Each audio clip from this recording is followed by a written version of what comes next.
Bismillahirrahmanirrahim. Assalamualaikum warahmatullahi wabarakatuh. Selamat pagi anak-anak kelas 3A dan 3B. Apa kabar kalian semua? Semoga kalian selalu dalam keadaan sehat dan dalam lindungan Allah. Amin. Teman-teman, sebelum kita mulai belajar, teman-teman wajib berdoa terlebih dahulu. Nah, kita doa sama-sama yuk. Bismillahirrahmanirrahim.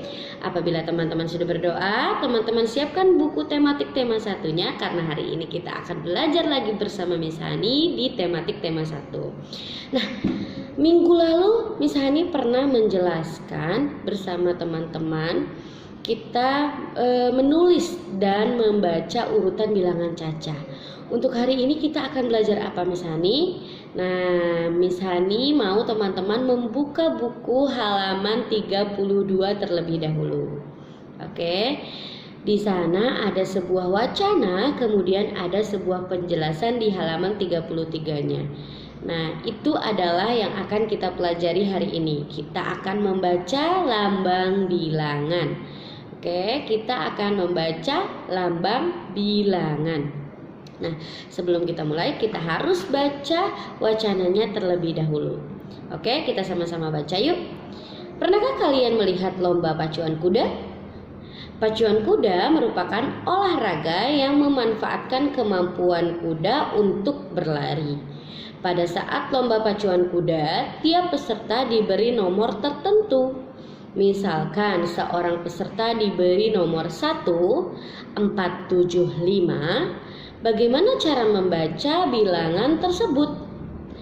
1475 dibaca 1475. Nah, kok bisa misalnya kita membacanya dari angka 1475 itu menjadi 1475? Nah, kita langsung masuk ke halaman 33. Teman-teman perhatikan di sana. Oke, 1475 dapat dijabarkan sebagai berikut. Nah, kenapa dia bisa dibaca 1475? Di sini ada penjelasannya. Teman-teman kita lihat sama-sama. 1 menempati ribuan. Kenapa dia bisa 1000, Miss Hani? Kenapa dia tidak ratusan? Kenapa dia tidak puluhan? Dan kenapa kita bacanya menjadi ribuan? Kalau sudah ada 4 angka, biasanya nomor tersebut akan kita baca menjadi ribuan. Kalau 3 angka itu biasanya ratusan. Dan kalau 2 angka itu adalah puluhan. Kalau 1 angka itu adalah satuan. Ya teman-teman ya. Nah, kita buktikan ucapan Miss Hani. Kenapa 1 itu menjadi ribuan? Karena dia posisinya ada di paling awal, di paling depan. 1. Nah, titik. Apabila teman-teman melihat ada sebuah angka, kemudian titik, dan di belakangnya ada 3 angka berikutnya, itu adalah angka ribuan, teman-teman. Ya, ingat-ingat ya.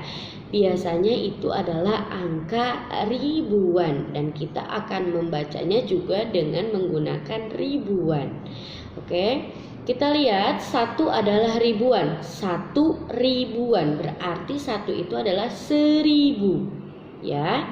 Kemudian sampingnya ratusan. 4 itu menempati angka ratusan, menempati nilai tempat ratusan. Jadi 4 itu jadinya 400, ya. Kemudian 7 itu adalah puluhan, jadi 70.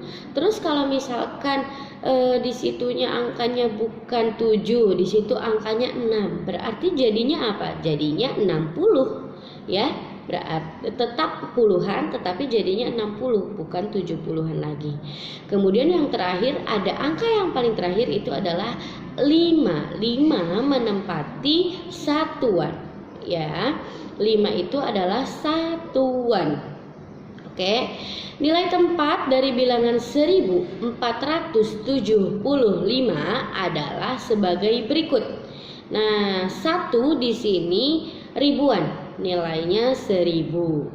4 sebagai ratusan, kemudian 7 sebagai puluhan, dan 5 sebagai satuan. Itu kenapa kita membacanya 1475.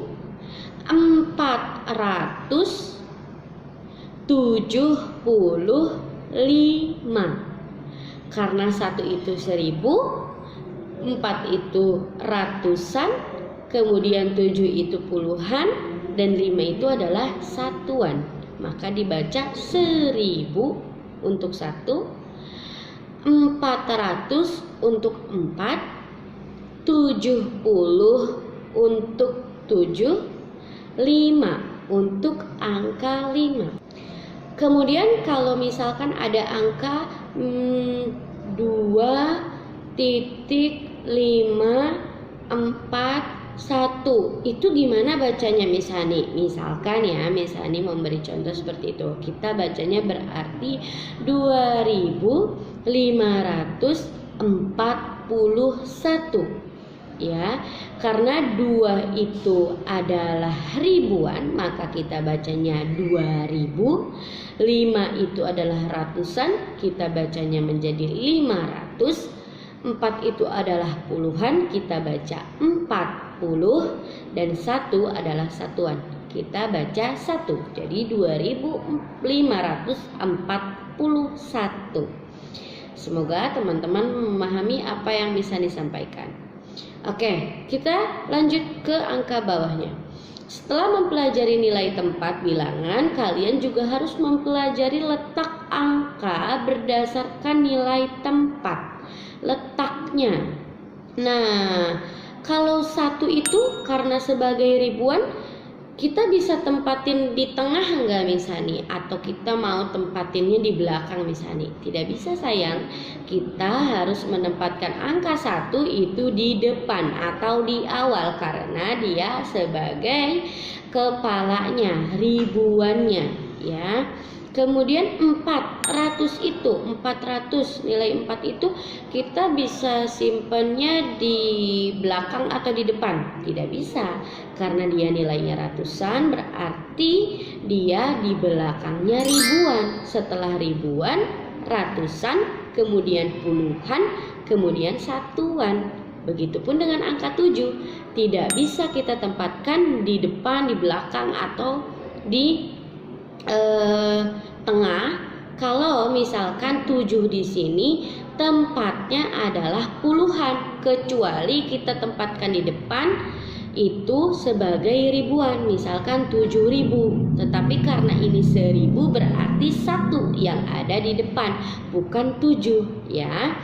Nah, yang terakhir angka 5 sudah jelas satuan itu ada di posisi yang paling terakhir.